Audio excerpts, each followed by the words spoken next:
What if I told you that Japanese grandparents approach decluttering in ways that go far beyond tidying a closet or sweeping a floor? For them, it's not about cleaning for the sake of appearances, it's about living with dignity, preparing with intention, and creating a legacy of peace rather than a burden of boxes. In Japan, elders don't see clutter as just stuff. They see it as weight that slows the body, clouds the mind, and even affects the spirit. Their rules for letting go are rooted in centuries of cultural wisdom, blending Shinto respect for objects, Buddhist acceptance of impermanence, and a deep understanding of family bonds. And these rules often shock visitors because they reveal a truth most of us avoid. Decluttering is not about losing things, it's about gaining freedom. Imagine looking at your home and realizing every object has a role, a purpose, or a story worth keeping. No junk drawers filled with secret stress. No closets jammed with clothes that never see the light of day. Instead, a living space where each item feels intentional, chosen, and meaningful.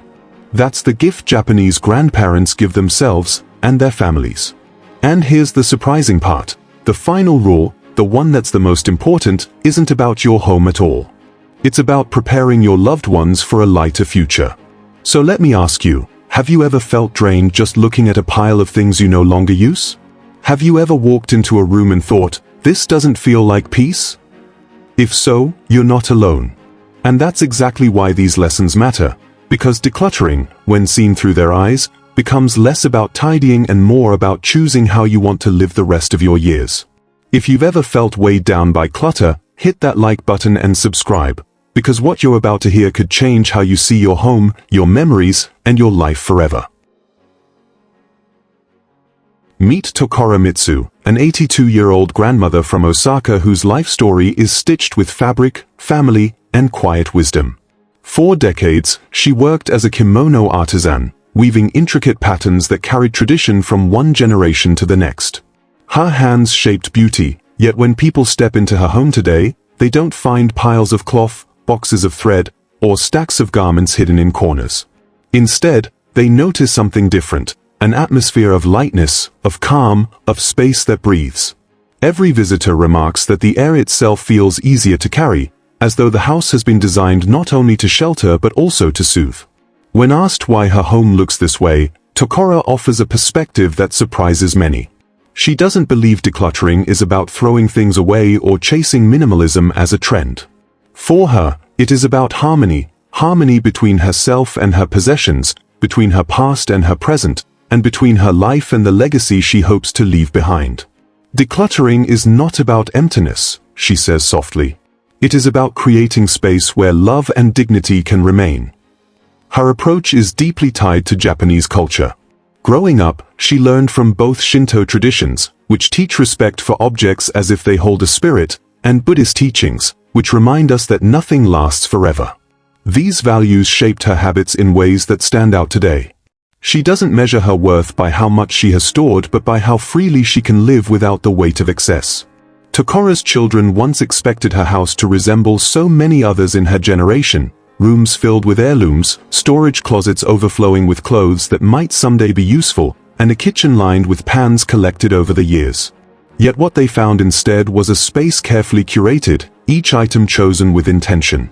She has shocked them more than once with the decisions she's made, gifting away family treasures while she is alive, leaving half her shelves empty, and creating rituals of release that make her home feel less like a museum of the past and more like a sanctuary for the present. This is why her story matters. Tokora doesn't live in a large house or possess extraordinary wealth. What makes her remarkable is the way she has learned to treat her belongings as partners in her life rather than anchors. Her 7 rules of decluttering, which may sound unusual or even radical to those unfamiliar with Japanese traditions, have given her a life of dignity and freedom. And for seniors everywhere, especially those who feel overwhelmed by years of accumulation, her wisdom offers both comfort and a challenge, that it is never too late to shape your home into a place that reflects peace, not burden. Tokora's home shows us that decluttering isn't about doing without. It's about making room for what truly matters in our final chapters: family, joy, and the feeling that each day has space for living. Rule 1. The rule of the last outfit. In Japanese tradition, there is a quiet but powerful practice called shinishoku, the preparation of a farewell outfit. It may sound unusual, even unsettling at first, but for many elders in Japan, it's not about death. It's about dignity. It's about deciding for yourself how you want to be remembered and ensuring that your final chapter reflects the values you lived by. Takara Mitsue, our 82-year-old grandmother from Osaka, embraced this custom in her own unique way. After years of weaving and tailoring garments for others, she turned her eye to her own life. She asked herself, "When I am no longer here, what story do I want my clothing to tell about me?" For her, the answer was a single kimono, pale blue silk, embroidered with cranes in flight. She chose it not because it was the fanciest or most expensive garment she owned, but because it carried her story. She wore it at her wedding, she wore it when her first child was born, and she wore it during the last New Year's celebration she hosted with her late husband. That one piece of clothing, she felt, carried the essence of her journey. The moment Tokora chose her farewell kimono, something shifted in her thinking. She realized she didn't need closets bursting with dresses she hadn't worn in years. She didn't need stacks of garments that no longer fit her life or her stage of living. By choosing the one outfit that defined her, she was free to release dozens of others without regret. To her, it wasn't discarding, it was refining. It was lifting away the excess so that what remained was truly meaningful. Now, let's bring this wisdom closer to home. Many seniors in the United States face a similar struggle. Closets full of clothes, some unworn for decades, each one carrying the whisper of someday. Someday I'll wear that again. Someday I'll lose weight. Someday I'll need it for an event. But too often, those somedays never arrive. Instead, the clothes sit, gathering dust, becoming silent reminders of things left undone. What if, instead, you took a page from Tokora's book? What if you chose one outfit, your legacy outfit, that truly represents you? It might be the dress you wore to your daughter's wedding. It might be the suit you wore when you started your career. It might be the sweater your late spouse loved seeing you in, the one that still smells faintly of perfume or aftershave. By identifying that one garment, you give yourself permission to let go of the rest, the clothes that no longer serve you, the ones that only take up space, both physically and emotionally. And this isn't just about clothes. It's about the freedom that comes with deciding, on your own terms, how you want to be remembered. When you choose your last outfit, you send a message to your family: this is who I was. This is what mattered. You spare them the painful task of sorting through your belongings without guidance. You give them clarity, and you give yourself peace. So here's a gentle challenge: open your closet today. Look at each piece, not with guilt, but with honesty. Ask yourself, which one tells my story? Which one feels like me? Choose that garment, set it aside, and know that you've made a decision rooted in love and dignity. And then, little by little, release the rest. Donate them to someone who will cherish them, or pass them on to family. Let your clothing continue to serve, instead of sitting unused.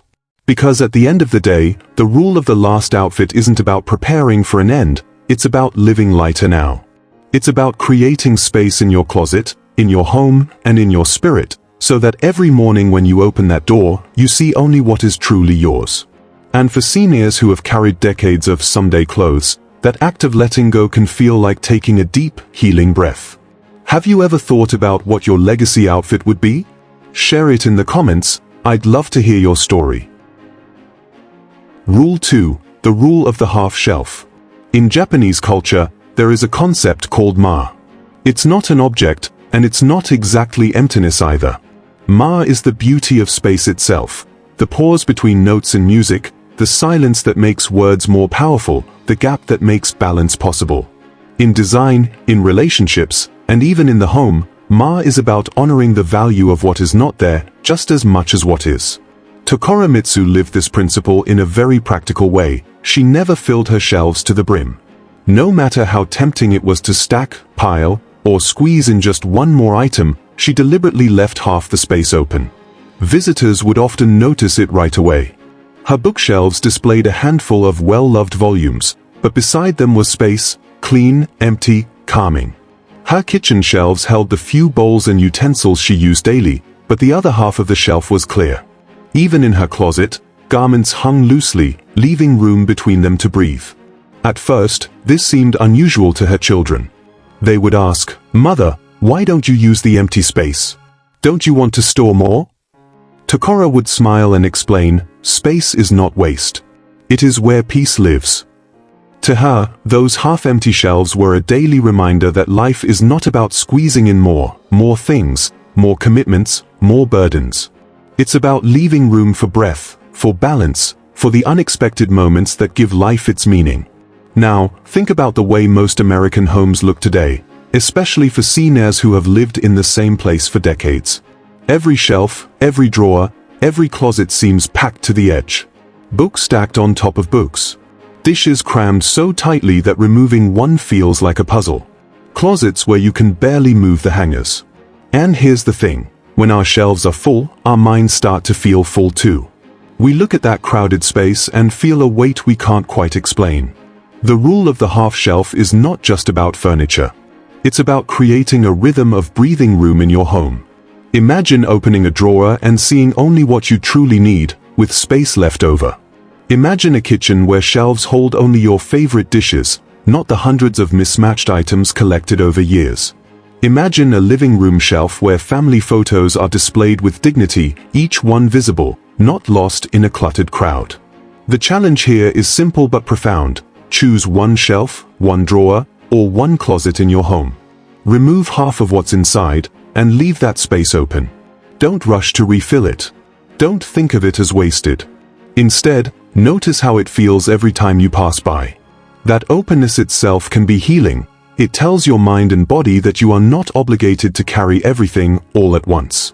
For seniors especially, this practice carries an added gift, safety and ease. A shelf that isn't stuffed makes it easier to find what you need. A closet that isn't jammed means fewer chances of stumbling or straining to reach for something. And more than that, it gives you a daily reminder that life now is about quality, not quantity.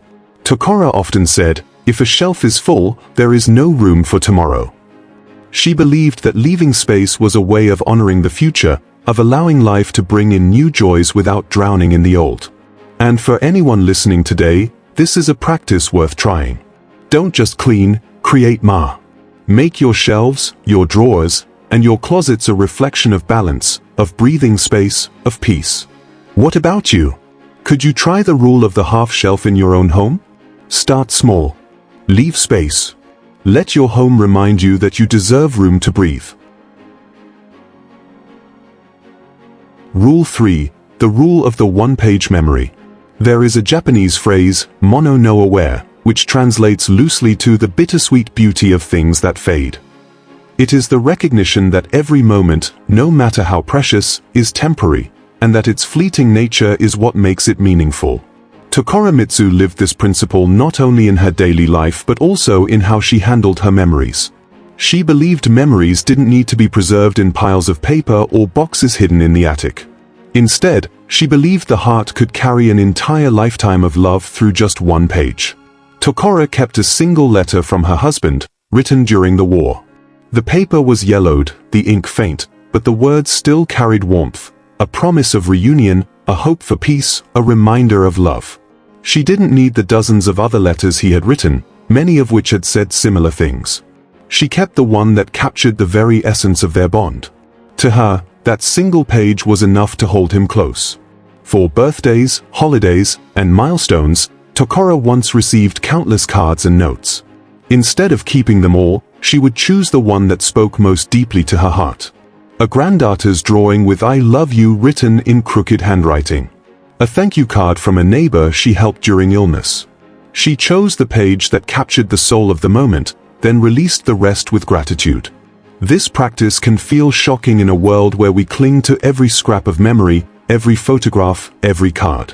But Tokora believed that drowning in paper did not make the past more real, it only made the present heavier. By keeping one page, she honored the memory without being trapped by it. Now imagine this in your own life.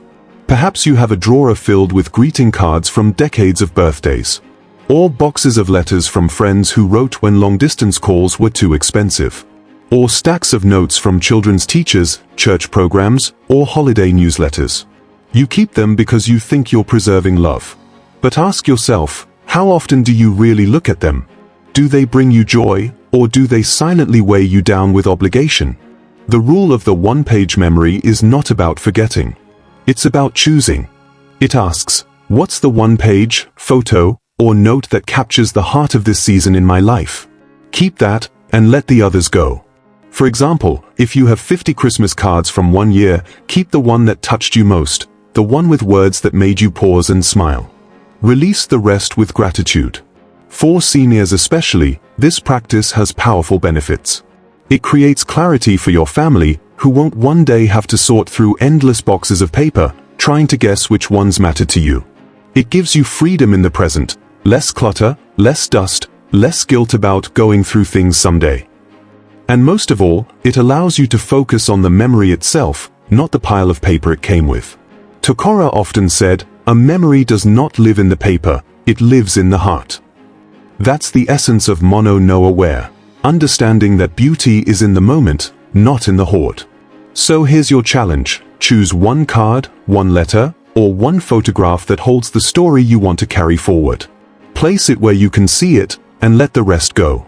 You may be surprised at how light you feel, and how much more precious that single page becomes when it stands alone.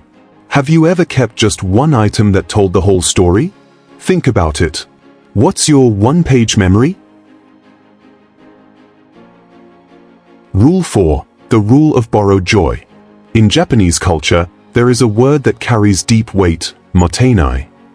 It reflects the idea that wasting resources, whether food, time, or objects, is a form of disrespect, not only toward the item itself but toward the effort and energy that went into creating it.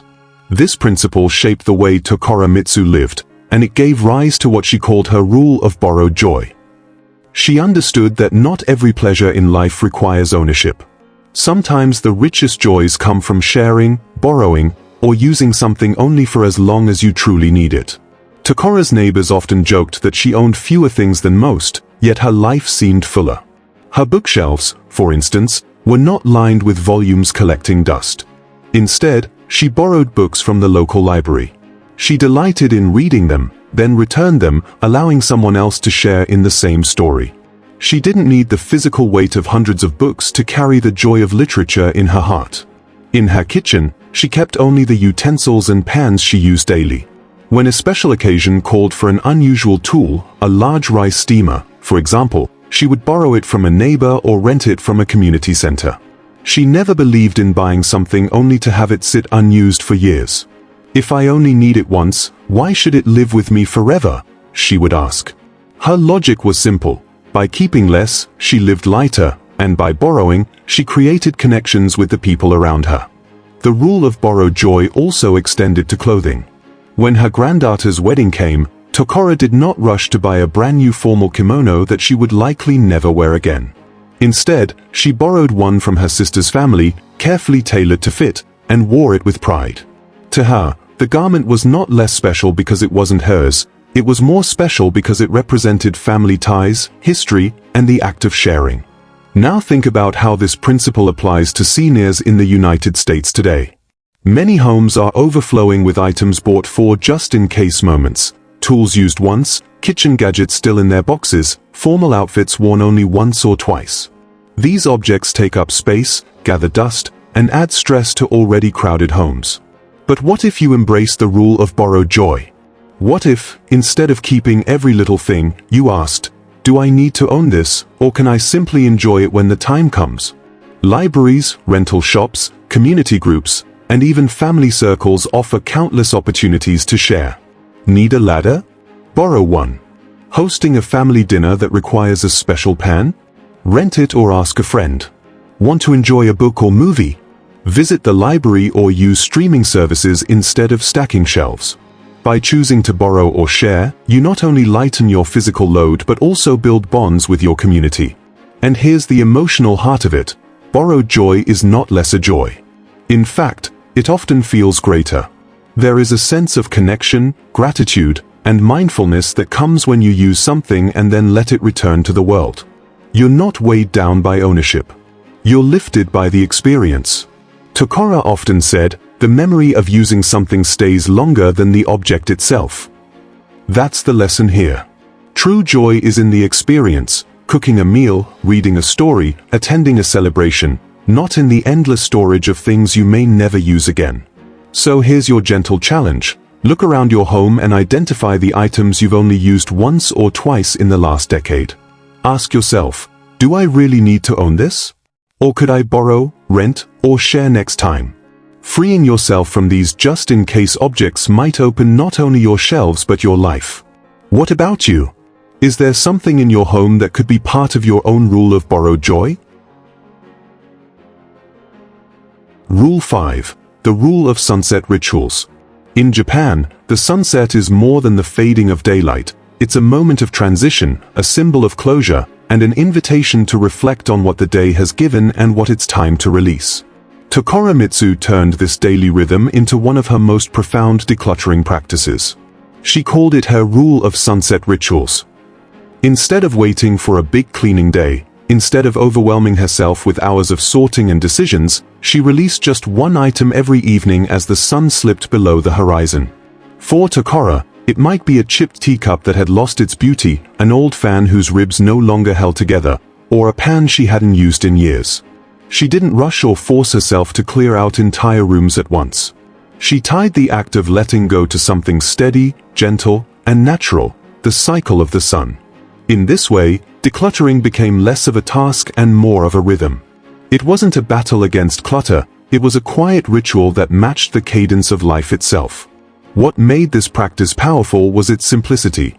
By focusing on just one item at a time, Tokora avoided the overwhelm that so many feel when they face decades of accumulated belongings. She didn't need to ask herself to make hundreds of decisions in a single afternoon. Instead, she made one small, intentional decision each day. Over months and years, this steady practice transformed her home, not through sudden effort, but through consistent peace. Imagine applying this in your own life. Picture yourself sitting down with your evening tea, or bowing your head in prayer as dusk falls, and then choosing one object to release. It could be something small, a cracked mug, a shirt you haven't worn in years, a magazine that has sat unread for months. Or it could be something larger, a chair that no longer feels comfortable, a piece of decor that no longer reflects who you are. The important part isn't the size of the item, it's the act of release, performed at the same time every day. For seniors especially, this ritual holds a unique power. Large cleaning projects can feel exhausting or even dangerous. Bending, lifting, and sorting for hours can strain the body and the spirit. But one item at sunset? That feels doable. It feels kind. And it turns decluttering from a dreaded chore into a small act of closure and calm. There's also a deeper emotional connection to this practice. The sunset reminds us of impermanence. The day ends, the light fades, but tomorrow comes with new beginnings. By letting go of one item as the sun sets, you mirror that natural truth. Everything has its time, and when that time ends, we release it with grace. Over the years, Tokora's children noticed that her home never seemed to grow heavy with clutter. They asked her secret, and she smiled, pointing to the evening sky. "Every sunset gives me a chance to say goodbye," she explained. To her, decluttering wasn't about loss, it was about making peace, one item at a time.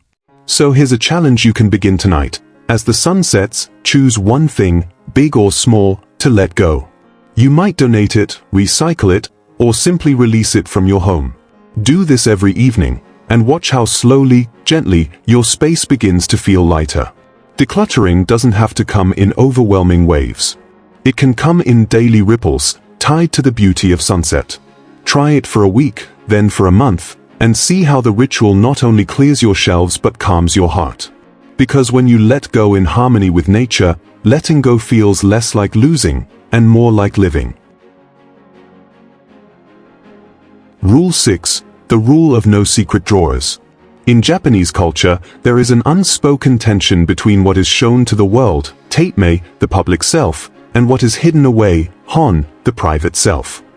Takara Mitsue believed this cultural truth applied not only to people but also to homes. She would say, "A drawer you don't want others to open is a drawer that holds your shame." For her, hidden clutter was more than a mess, it was a symbol of unresolved emotions, of things left unaddressed. That's why she created her personal rule: no drawer in her house should be off limits. It's a radical idea when you think about it. Most of us have at least one secret drawer or junk cabinet. You know the one, stuffed with mismatched cords, broken pens, old batteries, unread mail, or things we can't quite throw away but don't want anyone else to see. We close it tightly when guests arrive, hoping no one stumbles across it. But Tokora argued that this hidden clutter carries weight. Every time we open it, we feel a flash of stress. Every time we avoid it, we carry guilt. Tokora's approach was slow but steady. She tackled one drawer at a time, opening it without judgment, sorting through each item, and asking, "Does this still serve me? Does it still reflect the life I want now?" If the answer was no, she released it. When she finished, she didn't fill the drawer again just because there was space. Instead, she left it organized, intentional, and free of secrets. For seniors in particular, the rule of no secret drawers carries an extra layer of importance. Over the years, homes often accumulate not just useful things but also forgotten ones: expired medications, old receipts, stacks of papers that no longer matter. These hidden pockets of clutter can create confusion for loved ones later, or even risks in the present. A drawer full of expired medicine, for example, is more than clutter, it's a hazard. A drawer crammed with sharp tools or random objects can cause injuries. But the deeper truth is emotional. When you live with secret messes, part of you is always aware of them. It's like carrying a shadow you can't quite shake. The relief that comes from opening a drawer and knowing there's nothing to hide, only items you use, love, or need, creates peace that ripples outward into the rest of your life. Here's a simple way to begin. Choose one drawer in your home today. Maybe it's the kitchen junk drawer, maybe it's a nightstand, or maybe it's that overstuffed bathroom cabinet. Open it, and instead of shoving things back inside, go item by item. Ask yourself, if someone I love opened this tomorrow, would I feel proud, neutral, or embarrassed? Keep what's useful. Release what isn't. And remember, you don't need to clear the whole house in a day. Just one drawer, one step, one breath of relief at a time. Tokora believed that transparency in her home reflected transparency in her life. By eliminating secret drawers, she eliminated secret burdens. That's the wisdom she offers to us. When nothing in your home has to be hidden, you live more honestly, more lightly, and with more dignity. So, what about you? If I asked you right now to open every drawer in your house without warning, would you feel peace or panic? The rule of no secret drawers invites you to take that hidden weight off your shoulders, one drawer at a time, until your whole home feels like a place of openness and trust. Rule 7. The rule of the future guest. In Japan, there is a cultural principle called omotenashi, often translated as hospitality, but it goes much deeper than the Western idea of being a good host. Omotenashi is about anticipating the needs of others before they even ask. It is about creating an environment of respect and welcome, where every detail whispers, "You are valued here." Takara Mitsue carried this spirit into her home through what she called her rule of the future guest. Each day, she would walk through her house and ask herself a simple but powerful question: if a friend visited tomorrow, would this room honor them? That question guided the way she cared for her space. It wasn't about impressing people with spotless perfection or filling her rooms with expensive decor. It was about making sure her home was always ready to receive love, conversation, and laughter without embarrassment or apology.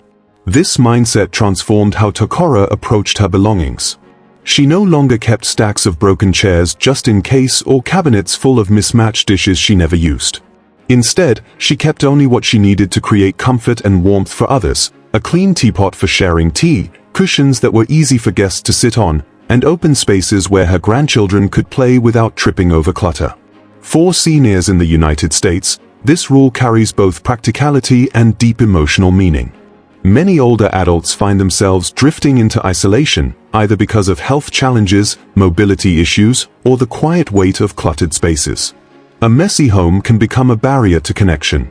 How many times have you stopped yourself from inviting someone over because you felt your home was not ready?